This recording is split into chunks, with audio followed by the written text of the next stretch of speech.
몰라서 그러겠어요, 상대편이? 알지요. 몰라서 그렇게 말하겠어요. 근데 교만한 사람은요, 가라고 그래도 안 가요. 전화라고 그러면 이상한 말 전하고요, 뭐 보태서 전하고요. 그냥 있는 그대로 전하면 되는데 그거 안 돼요. 그러니 어떻게 나아지겠습니까? 예레미야가 탁월하고 훌륭한 하나님의 사람일 수 있었던 것은 그의 마음의 태도가 하나님 앞에 어땠다고요? 겸손했기 때문이에요. 나는 아이라, 나는 아무것도 알지 못합니다. 예레미야처럼 성경 명확하게 잘 알았던 사람이 얼마나 있었겠어요, 이 시대에. 대대로 제사장 집안의 사람인데요, 하나님께서 그를 보내시면서 8절에 그렇게 이야기합니다. 너는 그들 때문에 두려워하지 말라. 내가 너와 함께하여 너를 구원하리라. 왜요? 하나님께서 보내는 사람에게 가고 그에게 전하는 말을 하게 되면 어떤 일이 생길 거예요? 환영받지 못할 거예요. 핍박받을 거예요. 따돌림 당할 거예요. 근데 그때 겸손한 사람의 태도는 뭐냐면, 내가 환난과 박해를 받더라도, 핍박을 받더라도 부여받은 명령을 준행한다예요. 근데 교만한 사람은 어떻게 하는지 아십니까? 왜곡시키고 변질시켜요. 그래서 바꾸어 말하고 돌려 말해서 핍박당할 일을 아예 만들지 않아요. 지혜로운 것 같지요? 사악한 겁니다. 지혜로운 게 아닙니다. 하나님의 사람이라면 그 말씀을 전하라고 해서 전하고 나서 돌에 맞아 죽든 목이 베어 죽든 산채로 화형을 당하든 전하라고 한 말을 그대로 전해야 되는 거예요. 교만한 사람들은 절대로 이렇게 안 해요. 돌려 말하고 왜곡시키고, 그리고 나서 왜 그랬냐라고 하면 나는 그렇게 말해야 된 거라고 생각했다. 누가 그렇게 시켰냐? 내가 생각하니까 그런 것 같더라. 그렇게 말하는 게 더 효율적일 것 같아서 내가 그렇게 했다. 쓰여져서는 안 되는 사람이고 쓰여질 수 없는 사람입니다. 여러분이 결정하셔야 돼요. 하나님이 은혜 주시지만 결정하고 선택하는 건 나예요. 내 마음을 교만하고 강팍하게 해나갈 것인지, 하나님의 말씀 앞에 겸손하게 낮출 것인지 결정하셔야 됩니다. 그래서 제가 오전에도 말씀드린 것처럼 변명하거나 핑계하거나 하지만 그렇지만 그런데 뭐 이런 소리 하면 더 대화를 이어나가야 될 이유는 없습니다. 그렇게 되면 목소리가 커지고 논쟁이 되고 싸움이 되고 결국 관계는 깨어질 것이기 때문입니다. 어차피 관계가 깨어질 건데 뭐하러 그 논쟁을 계속 하겠어요? 논쟁할 이유가 없죠. 고민하셔야 돼요. 그래서 변명하고 핑계하지 말고 뭐 해라? 시인하고 인정하고 회개하고 돌이켜. 알았어라고 얘기했으면 그 알았어에 대한 책임을 져라. 알긴 뭘 알아요. 알았어라고 얘기했는데 하나도 안 바뀌고 안 변하는데. 알았어라고 얘기할 거면, 그리고 그렇게 얘기했으면 그 말에 대한 책임을 져야 됩니다. 근데 우리는 얘기를 끊는 방법이 그거잖아요. 알았어라고 얘기하고 그 사람이 말을 멈추면, 그런데 내가 왜 그랬냐 하면, 하지만 여러분 그러지 마십시오. 하나님께서 그런 사람에게 지혜를 주시지 않고 하나님께서 그런 사람들을 사용하지 않습니다. 예레미야 모범 답안이잖아요. 나는 아이라, 말할 줄 모릅니다. 하나님께서 내가 너를 가라는 대로 가고 하라는 말을 그대로 해라. 그리고 하나님께서 그에게 말씀의 은혜를 주셔요. 그게 9절이에요. 내 말을 내 입에 두었노라. 교만하고 미련한 사람은요, 안 바뀌고 안 변해요. 하나님이 그에게 은혜를 주셔야 될 이유가 없어요. 여러분이 결정하시는 겁니다. 제가 여러 번 말씀드렸잖아요. 저는 성경 읽을 때마다 그렇게 기도합니다.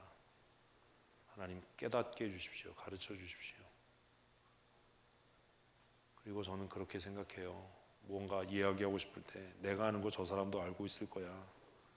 그래서 얘기 안 해요. 그가 물으면 답해요. 물을 때까지 기다려요. 그래도 듣지 않아요. 그게 지혜로운 삶의 태도예요.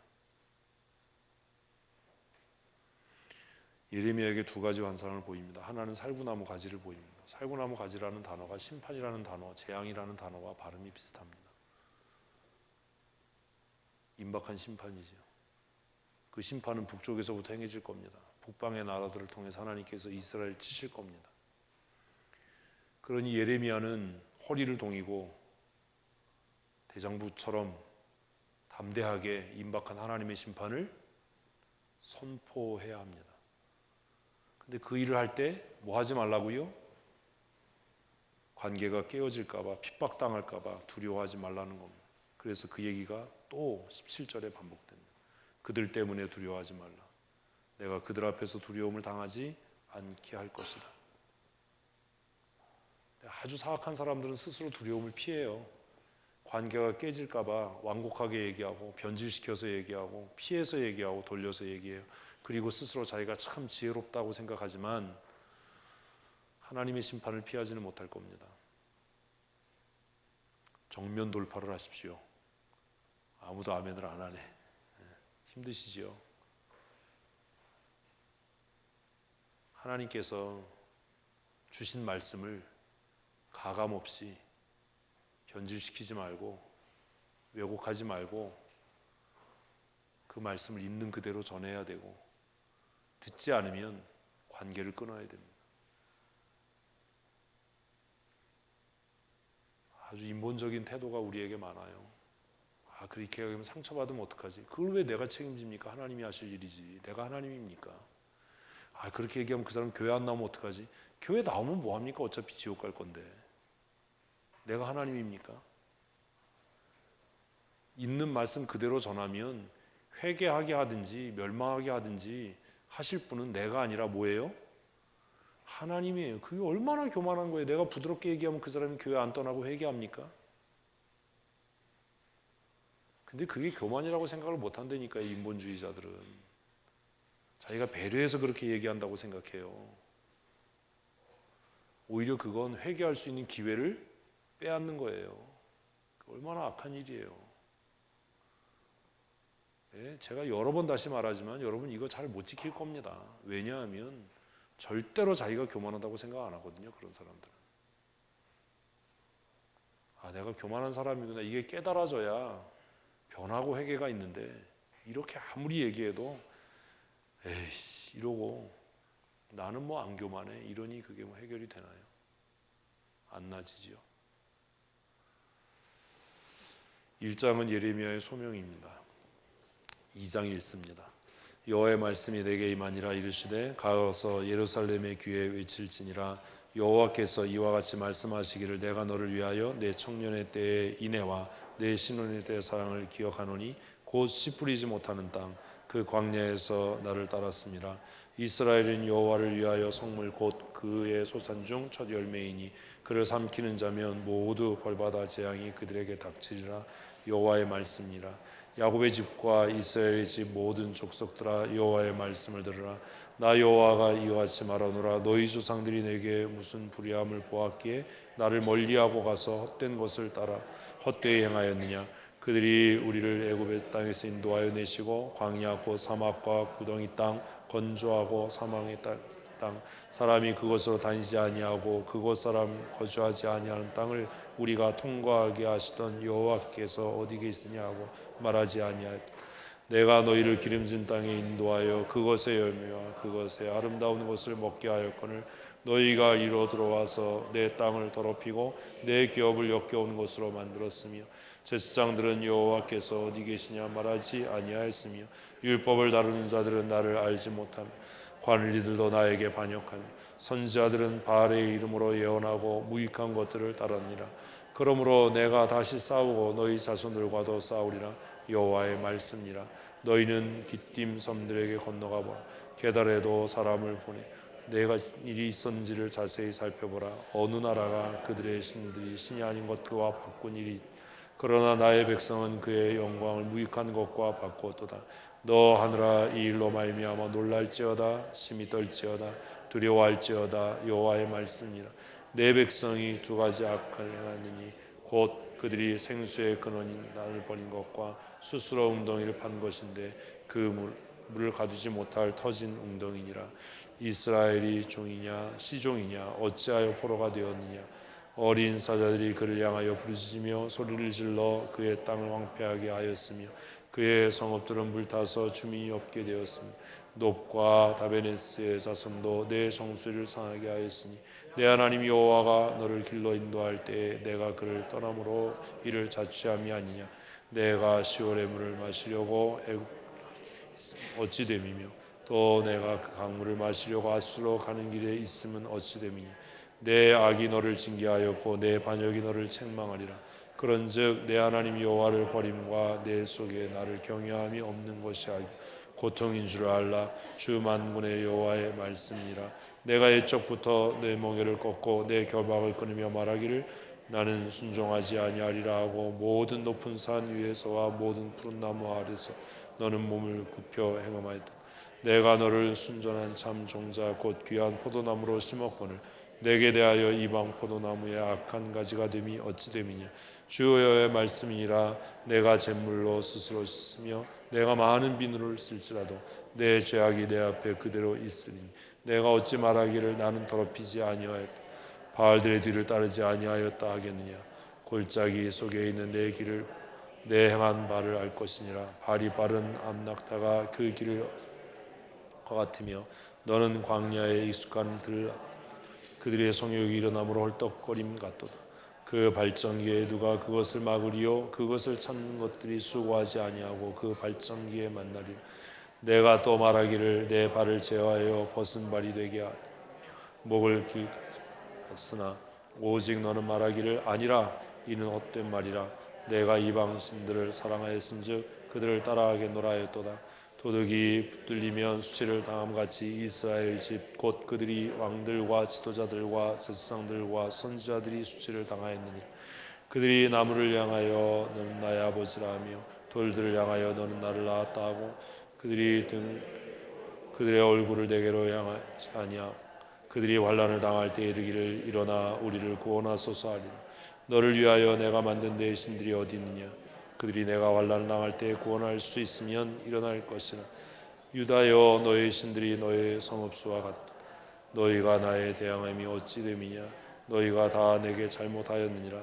여호와의 말씀이라. 내가 너희 자녀들을 때린 것이 무익함이 그들이 징계를 받아들이지 아니함. 너희 칼이 사나운 사자같이 너희 선자들을 삼켰느니라.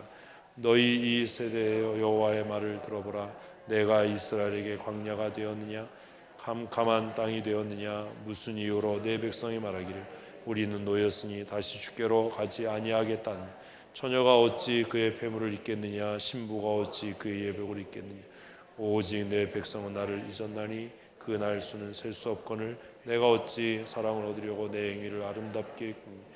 그러므로 내 행위를 가르쳤으며 또 내 옷단에는 죄 없는 가난한 자를 죽인 피가 묻었나니 그들이 담 구멍을 뚫 때문이 아니라 오직 이 모든 일 때문이라. 그러나 너는 말하기를 나는 무죄하니 그의 진노가 참으로 내게서 떠났다 하거니와 보라 내 말이 나는 죄를 범하지 아니하였다 하였으므로 내가 너를 심판하리라. 내가 어찌하여 내 길을 바꾸어 부지런히 돌아다니 내가 아수르로 말미암아 수치를 당함같이 또한 애굽으로 말미암아 수치를 당할 것이라. 내가 두 손으로 머리를 싸고 거기서도 나가리니 이는 내가 의지하는 것들 나 여호와가 버렸으므로 내가 그들로 말미암아 형통하지 못할 것임이라. 이제 이게 하나님께서 이스라엘 죄를 고발하시는 거예요. 하나님은 이스라엘에게 은혜를 베푸셨는데 이스라엘 백성들은 하나님을 떠나 범죄하였고 그들의 죄가 책망되고 지적될 때 그들은 스스로 나는 죄가 없다. 똑같아요. 교만한 사람들은 자기가 교만하지 않다라고 생각합니다. 자기가 억울하다라고 생각하고 자기가 고난당하는 것이 무죄한 고난이라고 생각하고 착각합니다. 그러나 지혜로운 자는 무죄한 가운데 고난을 당해도 그것이 나의 죄의 결과라고 자복하고 애통해하고 통회합니다. 과연 누가 지혜로운 것이고 누가 미련한 것인가 하는 것에 대한 고민을 그래서 하게 됩니다. 성경이 우리에게 말씀하는 대로 교만은 패망의 선봉이고 거만함은 넘어짐의 앞잡이입니다. 우리가 가장 경계해야 될 것은 우리 자신의 교만입니다. 스스로 여러분 마음을 높이지 마십시오. 말씀드린 것처럼 조심하고 주의하셔야 돼요. 내가 알고 있는 건 뭐라고요?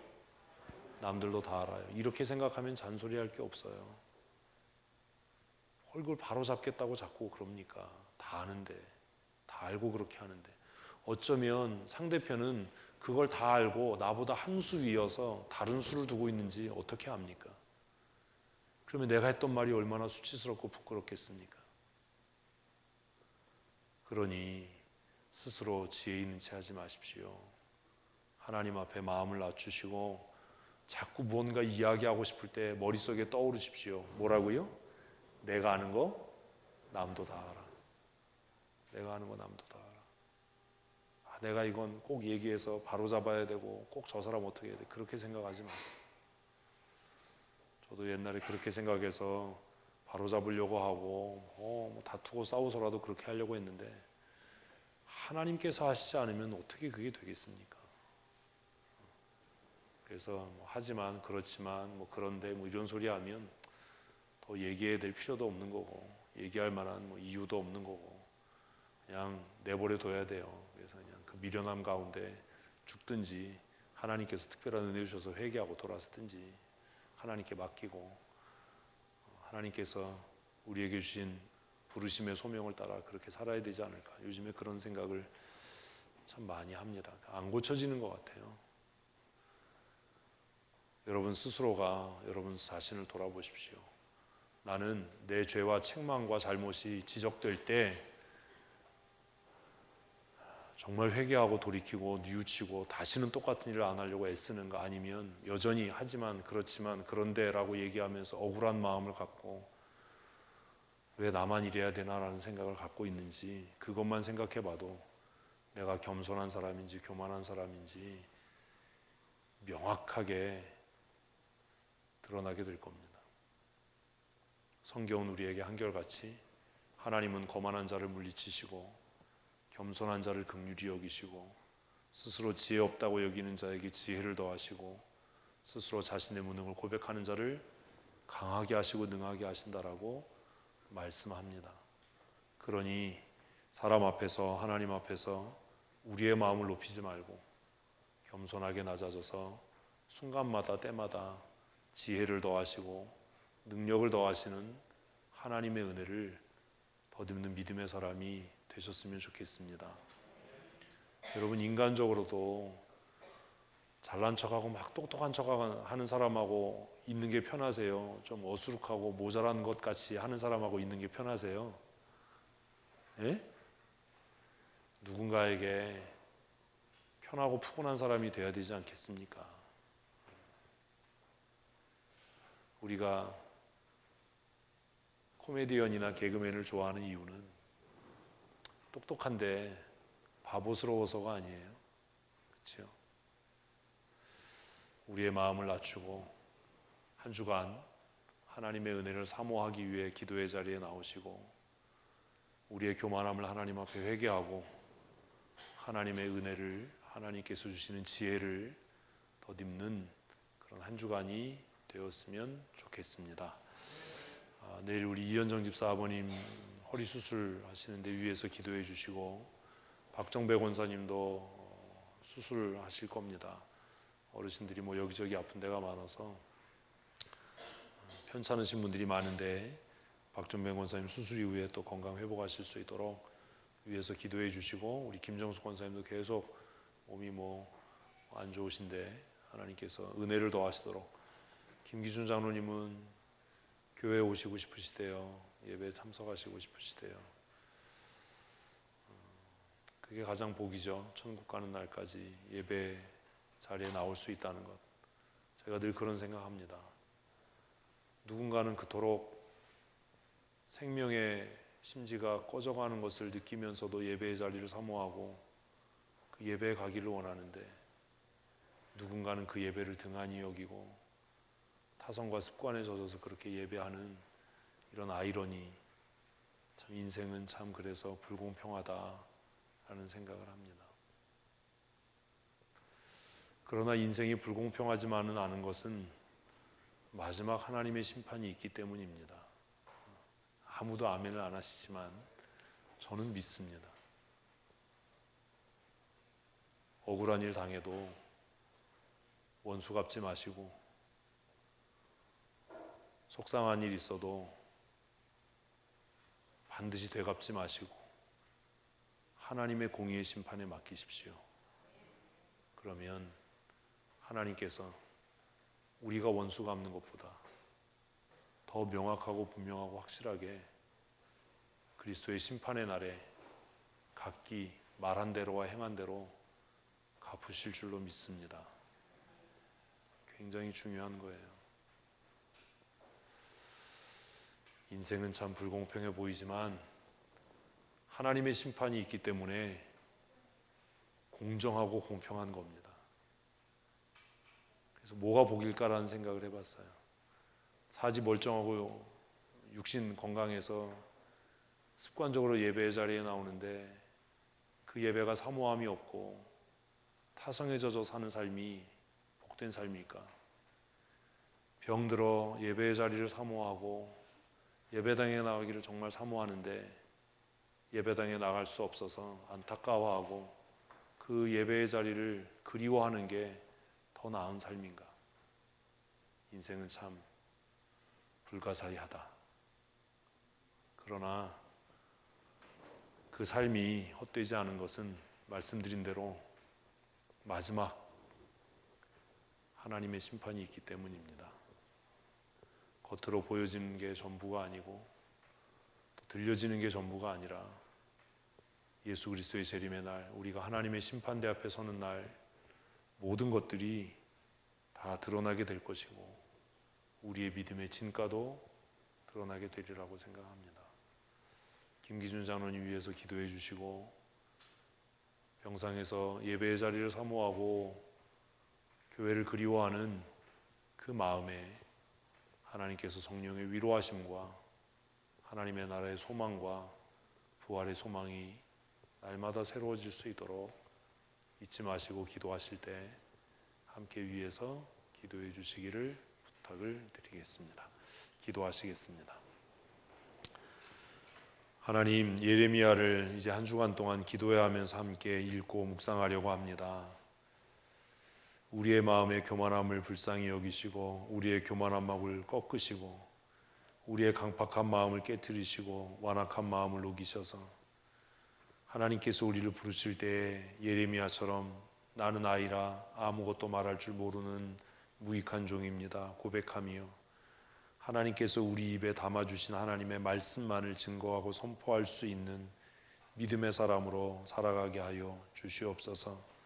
상황을 두려워하지 않게 하시고 사람을 두려워하지 않게 하시고 우리가 감당해야 될 십자가가 있다면 기쁨으로 감사함으로 감당해낼 수 있는 믿음의 사람이 되게 하여 주시옵소서. 한 주간 총회가 진행됩니다. 하나님, 우리 총회를 긍휼히 여기시고 불쌍히 여기시고 사람의 생각과 사람의 뜻이 아니라 하나님의 거룩한 뜻들이 이루어져 갈 수 있도록 은총을 더하여 주시옵소서. 전국 노회에서 모이는 총대들에게 지혜와 정직함의 마음을 더하셔서 153개 노회 총도들이 함께 모여 하나님의 선한 일을 도모할 때에 하나님께는 영광이 되고 각 교회와 성도들에게는 영적인 유익이 되는 결정들이 이루어질 수 있도록 주께서 은혜를 내리워 주시옵소서. 교회의 머리 되시고 우리의 영원한 구원자 되신 우리 구주 예수 그리스도의 크신 은혜와 아버지 하나님의 크고 놀라우신 사랑하심과 성령님의 교통하시고 충만케 하시며 우리를 모든 진리 가운데로 인도하시고 겸손한 자들에게 은혜를 더하시되 하늘의 신령한 지혜와 능력을 더하시는 성령 하나님의 교통하심과 강권적인 은혜와 역사하심이 오늘 주 앞에 나와 예배하고 일상의 삶으로 돌아가며 하나님의 풍성하신 은혜를 사모하는 사랑하는 주의 권속들 머리머리 위에와 그들의 가정과 그들의 자녀들 위에와 출입하며 경영하는 일터와 사업장 위에 영원토록 함께 있을지어다. 아멘. 주님, 오늘도 하시고 역사해 주시옵소서. 감사한 주님을 주옵소서.